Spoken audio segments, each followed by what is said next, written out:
Thank you. Next item on the agenda is Committee to Address COVID-19 Response by Ms. Harlos, 15 minutes. Right, one moment. I wanted to pull this up here again. There's been a lot of discussion amongst membership, and I know people have a lot of different opinions on this. That we've been, well, I'm making an argument. I don't want to make an argument yet. So that was just an introduction. I'll say my motion, and if there's a second, I will give my argument. Establish a committee to work with staff and the party chair regarding the party's messaging in response to the violations of civil liberties by the state due to the COVID-19 pandemic. The committee shall comprise Karen Ann Harlos, Aaron Adams, Jeffrey Hewitt, plus one additional LNC member to be chosen by the party chair, and 4 non-LNC members to be chosen by the 4 LNC members of the committee. Ms. Harlos has moved the language she just read to establish a committee to that effect. Is there Second? Seconded by Mr. Longstreth. Is there objection? I object. There is objection, so we'll proceed to debate. Ms. Harlos, I'll recognize you first, and anybody else wish to speak, just raise your hand and I'll put you on the queue. Ms. Harlos? Okay, and I'm sure I'm going to end up putting my hand up to address objections because I don't really know what they all will be, but I'm trying to anticipate them. I firmly believe, though I'm sure some people would say it's arguable, that what is going on right now is the biggest peacetime power grab and violations of our civil liberties. And the reason I say peacetime is I can imagine being a Japanese person interred and be like, yeah, really, you're upset. So I will just say peacetime. And we've been largely silent. And I think that's shameful. I didn't believe, like, I thought maybe I'm just getting old because I am. And I went and did a search on lp.org to see, surely we've said some things on this. The only article I could find was back in March. And it was a great interview. It was with Dr. Varner. But with my knowledge of the party's history, when violations of civil liberties had happened in the past, and I know we do not have a communications director at this time, but we would throw royal fits. Like I can show you press releases that we put out, very, very upset when teenagers weren't allowed to tan, when the low flow toilets were mandated. We got more upset about those two things than we've said about the entire economy crashing around people's heads, mass suicides from people whose futures have been completely stolen from them. I don't need to list all the violations, but the Party of Liberty being silent on this. But I want to be clear, I'm not suggesting we take any position on things that we are somewhat ignorant of, where none of us are scientists. What we need to talk about is the government power grab, not arguing over yes mask, no mask. What our arguments, in my opinion, should be is that people need to become informed and make their responsible personal decisions, but that this is not the role of the government. I don't want to get into looking like we're science denialists or whatever the insult of the day is, but just to be promoting our basic message of personal responsibility and the proper role of the state. I keep saying it's shameful of our response.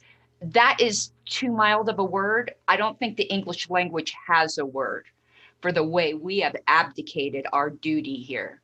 We've spent more time arguing about trivialities than about the complete destruction of what's going on right now. We're losing our country, literally. The most recent example of this I can give would be after 9/11, and we were very, very active in that. But we are AWOL on the job. And if the Libertarian Party isn't at the forefront of objecting to this, we should disband.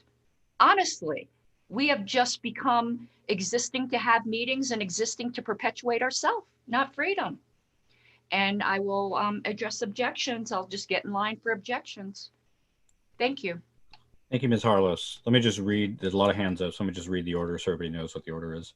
I have Ms. Bilyeu, Mr. Roudset, Mr. Wendt, Ms. Ebke, Ms. Hogarth, Mr. Valente, Mr. Nakela, Mr. Coburn. So Ms. Bilyeu. Yeah, I think my question would just be specifically what would they do, and would they have authority to actually release to publish press releases, or what do you see the actions being taken by this committee? Are they just going to advise us on what we should be saying and then we still have to delegate it to someone else, or how do you see this actually playing out? May I answer, Mr. Chair? Ms. Harlos. It's an advisory committee. So it would be, because the staff has a lot of other things to do. And if you had a committee dedicated to wordsmithing and giving specific examples, it would still have to be approved by the party chair. It's an advisory committee that would take on the dedicated work to give the nuanced responses.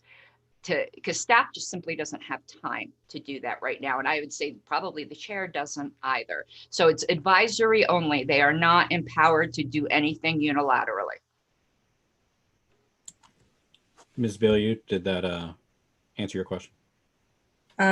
Yes, and just there's a comment from Ms. Hogarth in the chat saying that we already have a committee to do this, and I'm not clear on which one she thinks that is. I'm trying to sort that out, but does a committee that could do this already exist is a question I have, I guess, for the chair.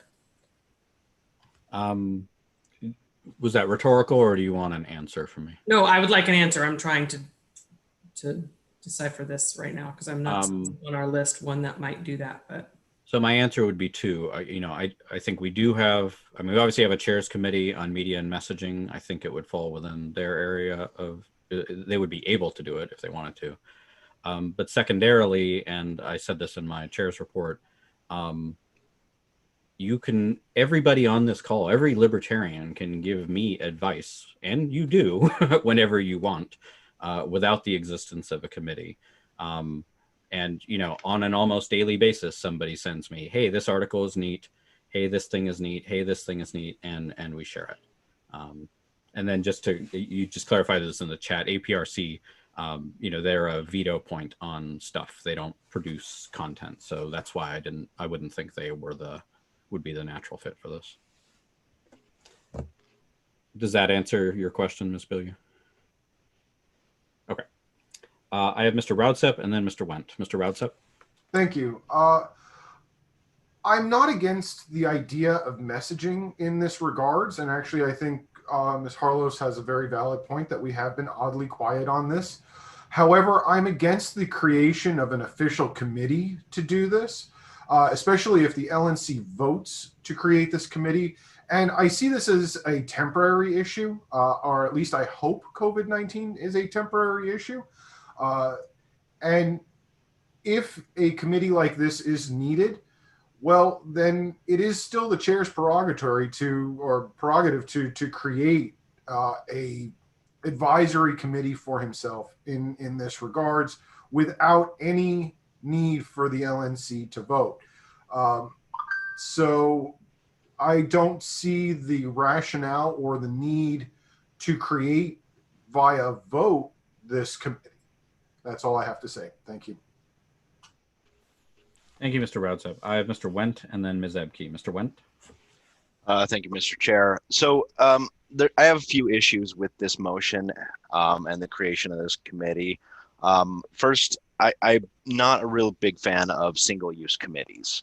I realize that's what ad hoc committees come from, but if you look at the traffic that I've been putting forward, it's about trying to reduce our single-use committees and kind of stop some of the crossover. And what I see with this committee on messaging, it's a single-use committee, and it's going to cross over into items in the budget that we just passed. I mean, we're looking for a communications director, not officially. That's all up on employment, but that's one of our goals. So are we going to just kind of undercut that right from the start? And then, yes, there is the media and messaging chairs advisory committee. So, and then my third real issue with this is that the specifically naming of LNC members, it it takes the kind of the vote out of it. If I were to amend this to say to strike the names listed and list Laura Ebke, Valerie Sarwark, and Jared Hall as the names, would it change the composition of the committee? And I do believe it would. So I think that this committee is not necessarily fully formed, and I think it can be accomplished through other means. Thank you, Mr. Wendt. I have Ms. Ebke and then Ms. Hogarth. Ms. Ebke. Thank you, Mr. Chair. And I would echo what Mr. Wendt just said, except that I don't want to be on the committee. So please don't nominate me. But I do think that it's concerning that we are talking about creating a committee that is of a particular use, short-term use, and that's a concern. The other concern that I would have is that so far, we really don't have any significant nationwide actions for the national party to complain about. I like to see us stay in our lane. Every state has different regulations, and there are real live lockdowns in some places. There are mask mandates in some places, and in some places those things are just highly suggested. So I prefer to see the federal, the national party kind of stay in our own lane and not try to issue broad statements about what's going on when in many states that's not going on. So I would object as well to the naming of a particular committee members. Those committee members are all perfectly able to contact the chair to provide advice, I think. So thank you. Thank you, Ms. Ebke. I have Ms. Hogarth and then Mr. Valente. Ms. Hogarth. Yeah, sorry, Mr. Chair, I don't have your the mandates to the chair advisory committees. So I was looking for it, but I can't find it. I'm just wondering what the marketing and media subcommittee, if this does fall within its purview. I think it is an important issue and we should address it. I have the same concerns that others have expressed about creating a committee formed from the people who want it to be created. If it is created, I'd like to be on it. I think we have to, be very careful about wording. But do you have right in front of you, sorry, the mandate for the marketing and media committee? I don't have it in front of me. It's generally providing oversight of our messaging and outreach and public relations activities. And presumably when we have a communications director, working with that person to, review their plans and proposals and everything. So that would be the gist of it. Okay, so yeah, I guess my concern is that we have a tail wagging the dog situation here. Sorry for the cliche. That's it. Thank you, Ms. Hogarth. I have Mr. Valente and then Mr. Nikela. Mr. Valente. Thank you, Honorable Chair. So I will somewhat echo a lot of what Mr. Wentz said, that I'm not a fan of single-use committees. I think that, we can start them up, but we always have problems ending them. I think this would have been better if we had come up with this committee 6 months ago, 10 months ago. I think that we're on the back nine, and by the time we get this committee fired up, many of the concerns, we can address some of the things that had happened, but I just don't think that by the time we get this committee up and functioning, and plus the fact that it's just an advisory committee, will serve any purpose other than to create another layer of the onion. So that's all I got. Thank you, Mr. Valente. I have Mr. Nikela and then Mr. Coburn. Mr. Nikela. Thank you, Mr. Chair. First off, I'd love to see this committee happen. And if you've lived in an area with lockdowns or county ordinances or any of those sorts of things, I just spoke to a gentleman yesterday that went to jail for refusing to wear a mask on Duval Street. to give you an idea of the situation we have here in the Florida Keys. Regardless of whether or not this passes, I'm in favor of the LNC members getting together if we do act in an advisory role, and I'd love to be a part of this because I do believe the party should be stepping up and being at the forefront of this issue as we are the party of liberty. We should be having much more of a voice in the media through our channels when it comes to this. This year alone, I've been on Telemundo, MSNBC, The Tom Woods Show, local media, and more, just because I've been engaged in the issue with the Libertarian Party of Florida. And I think that if we did create a committee in official capacity, we would have a little bit more punch when it comes to perhaps helping to get the media on board or saying, hey, you have a personal story, submit it to this, the committee on the COVID committee in the Libertarian Party, et cetera, which could be valuable. I'm sure we could find other ways. And granted, this committee would only be a standing committee, so it would only be around till the end of the term regardless, since it's not something that's official within our bylaws. So it would be temporary. We have done temporary committees before on things like social media process review committee, which I helped write the motion for back in, 2016.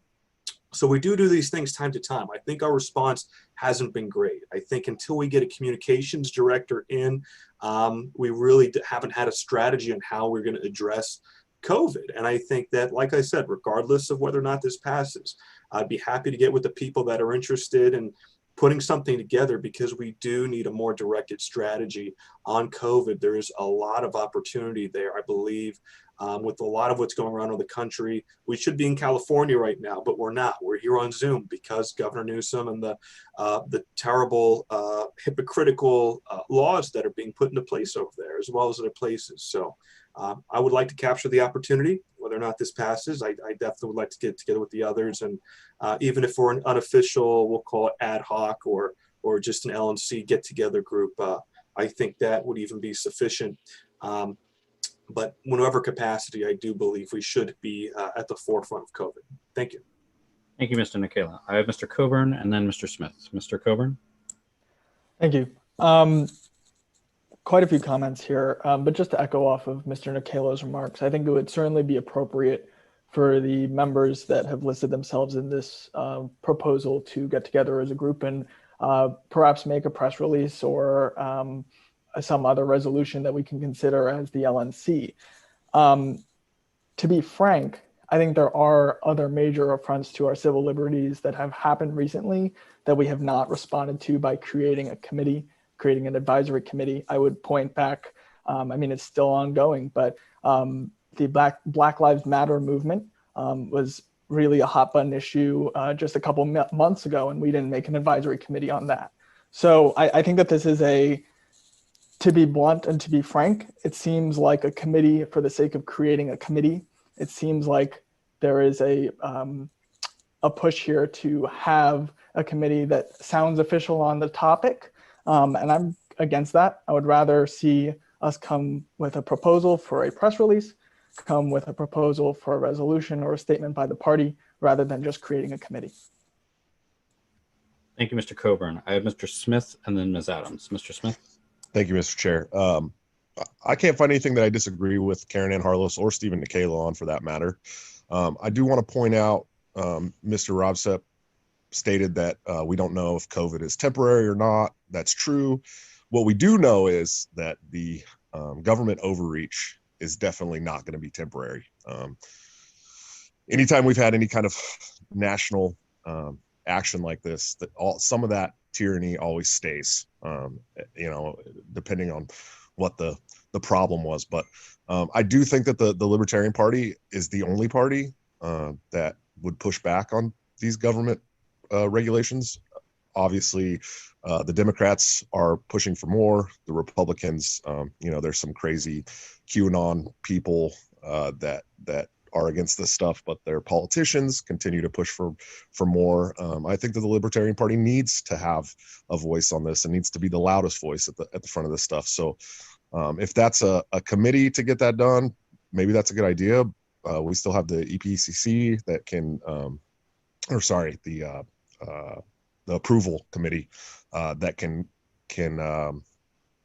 stop things from going out or whatever. But APRC, but we do need to craft messaging about this. We do need to be loud about it, and we need to make sure, especially with Biden coming into office, promising lockdowns and mask mandates. We need to be loud about it. And so if that's a committee to get that done, then we should definitely have a committee to get that done. So thank you.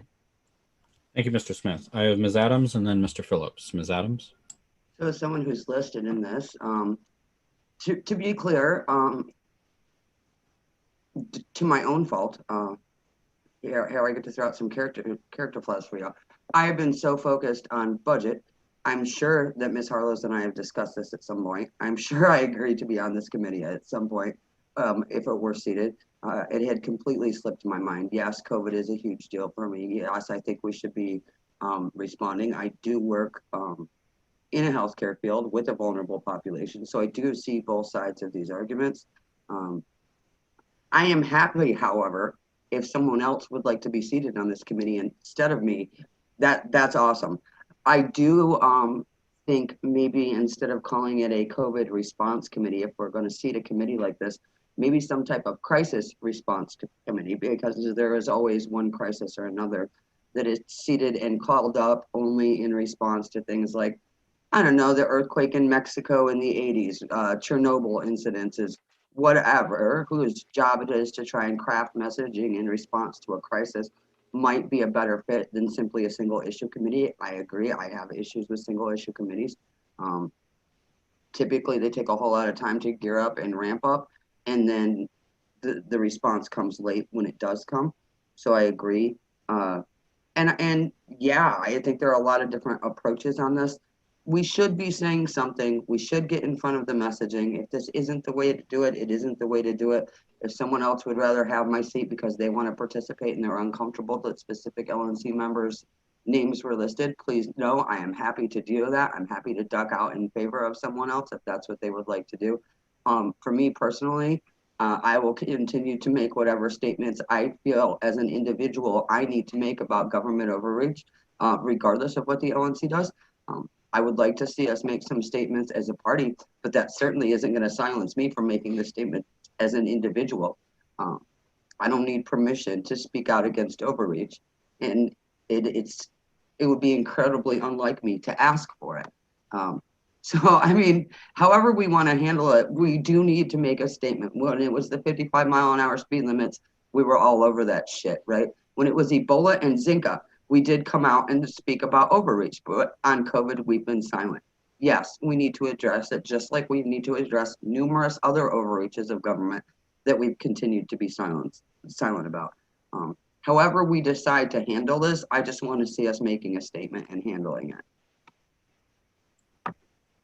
Thank you, Ms. Adams. I have Mr. Phillips and then Mr. Nana. Mr. Phillips. Okay, I have my kind of usual thoughts on this, which is that if somebody wants to step up and do it, why are we even discussing stopping them? It makes zero matter to us. All they're basically doing is asking for our blessing. It affects not one other thing. Not one. So why would we even discuss stopping them from doing it? That's ridiculous. People want to step up? Let them. Thanks. Thank you, Mr. Phillips. I have Mr. Nana and then some second rounds, which I'll sort out in a moment. Mr. Nana. I call the question. I would really like to respond. Mr. Nana has called the question. Is there a second to ending debate and proceeding to a vote? Second. Well, actually, I wasn't paying attention at the time. We're 10 minutes over the time, too. So the question actually is called unless there's a motion to extend time. I move to extend for 5 minutes. Carlos moves to extend by 5 minutes. Is there a second? Second. Seconded by Mr. Phillips. Is there objection? Objection. Yep. There is objection, so we will vote on whether to extend time by 5 minutes. Please use the votes in the participant window, the check yes to extend time by 5 minutes, the red X to not extend time by 5 minutes.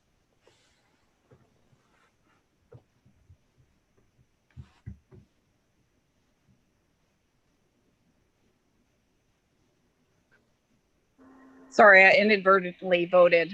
I David haven't has my counted it vote yet still. if you want to. I did. I took it down. Okay. David has my vote. Okay. Or vote. Sorry. By a vote of 7 to 9, time is not extended and the question is automatically called. The secretary will call the roll. One moment.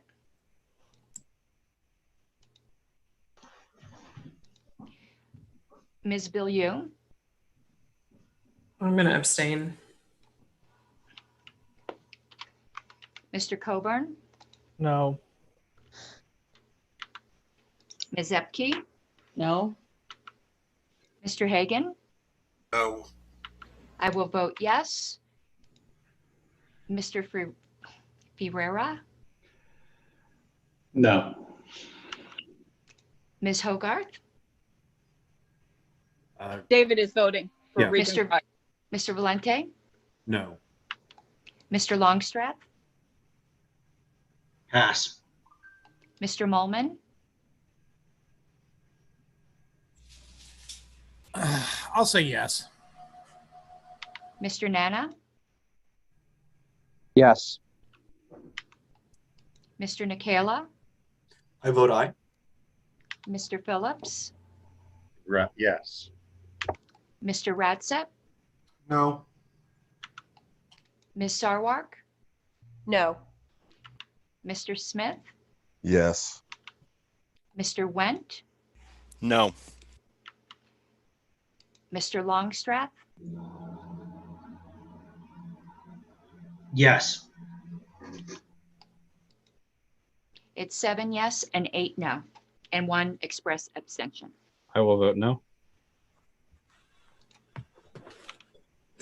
So we have, 7-9-1. By a vote of 7 to 9 to 1, the motion is not agreed to. But if the body will indulge me, I just want to say something very briefly on this. Well, as has already been mentioned, our goal is to bring on a communications director soon, which would help with a lot of these tasks of developing messaging. And I think it's good practice for us to be having staff do these things rather than having the board or board members do these things. So, I think we have a lot of opportunity there. Second, I do want to say that I meant what I said. I welcome input and feedback and ideas, particularly if they're concrete and specific about things that we can share. I talk to Mr. Hewitt on about an hour every week. I think he makes the rounds, so maybe a lot of you can relate to that. And he's doing amazing work in California that absolutely needs to be highlighted. And third, it goes to the point of, I view the role of this party is to elect elected officials and for them to advance public policy. And, Mr. Hewitt is doing exactly what we need him to do, what America needs him to do in the office that he's in. And the best way that we can further advance those goals is getting more Jeff Hewitts and more Marshall Burts and more Trisha Butlers and more all of them all over the place. Frankly, if I spent my time, which I don't really have a lot of, on Twitter complaining about whatever, no one cares and no one should care. What people should care about is what our elected officials would do. And, all the examples of the things we've done in the past, those had no effect on the broader public policy because we did not have elected officials at the table. That's how we got to change stuff. And as far as rhetorical stuff to provide ammunition and support for it, there's no shortage of groups out there to do this. And there's certainly no shortage of individuals willing to do that. And, the idea that I tweet something and it makes a difference. I think that was the perspective of the last chair, and it's not my perspective. So, just to close on that, if we have great news articles, if we have great op-eds that people are writing, if we have great concrete examples, I would love to share those. And to date, I have received not one. So for all of the complaints and griping and social media animosity about how we're not doing this, that, or the other thing, nobody has yet stepped forward to, message or email or whatever directly. And I'm very easy to get a hold of with, hey, this article was great, share this article. Or, hey, this op-ed is great, share this article. And I welcome that. Please send it. But, LNC resolutions, I don't really know what we're trying to achieve on that, because no one's going to read those. But if we can, step up and do a lot of stuff. Now, another thing we can do is be more organized in some of the lobbying and legislative efforts that are related to this. And I'm hoping that the activism coordinator that we're planning on bringing on will help with that as well. Mr. Chair? Yes, Ms. Harless. You had asked for a certain indulgence, and I would ask for an indulgence of 1 minute just to respond briefly to some of the items raised. Certainly, Ms. Harless. Okay, I really appreciate it. A lot of people had mentioned, well, we could already be doing this, and we already have a committee, but the fact is we haven't done anything. We've had one statement since March, and that is just absolutely shameful. This hasn't happened. This is exceptional. I agree with Mr. Phillips, no matter what the issue is. When we had Bitcoin, we had somebody step up. What's the worst that happened? They don't do anything? The way everyone's so upset about forming a committee, I just think is honestly irrational. I'm sure there are rational reasons. I just don't understand them. I'm not trying to put anyone down, but we have a fiduciary duty. And I just have to say, I fundamentally disagree with the chair that the only goal, and I would say our bylaws disagree with the chair, that the only goal is electing candidates. We do not get members and activists if they do not see this organization as something that is putting forth a message they can believe in. We have activists getting burned out because they're tired of losing. We lose a lot of races right now. We can win on issues. To me, they are two-pronged. So I just respectfully disagree. I think Mr. Bishop Henchman is doing a tremendous job. This is my only complaint, honestly. I'm thrilled with the job he's doing. But on this issue, and unfortunately, I think it's a fatal issue, we are ashamed to liberty. So I will be doing some things on my own, as people suggested. But Mr. Dazbak called me out and said, well, what motion have you made? Well, I made the motion. I predicted it would fail. I predicted the arguments that would be made, and I was proven right. Unfortunately, I'm thoroughly disappointed in the committee. Thank you. Do you mind if I ask you a question, which is sure, being asked in all sincerity? Oh no, Joe, I don't think you're ever insincere. We have done LP TV shows on this topic. We have tweeted on this topic. You are correct that we've not written blog posts on our website on the topic. Mm-hmm. So you did mention that. Our elected officials have been active on this topic, and we've covered what they've done. What are we not? Because you're saying we're being silent, but we're doing all of those things. What are we not doing that? I would be more than glad to answer that. We did one LP TV show that I could find, which was with Dr. Varner, and we advertised that on lp.org. Tweets are from volunteers, and they are ephemeral. Mr. Chair, Madam Secretary, at this point, we're still engaging in a debate in an issue that's already been closed, and I object. I agree with you, Karen Ann. I do. I loved your suggestion. I spoke in support of it. But at this point, we're wasting time. Let's move on. Mr. Phillips calls for the orders of the day. So that's where we will go.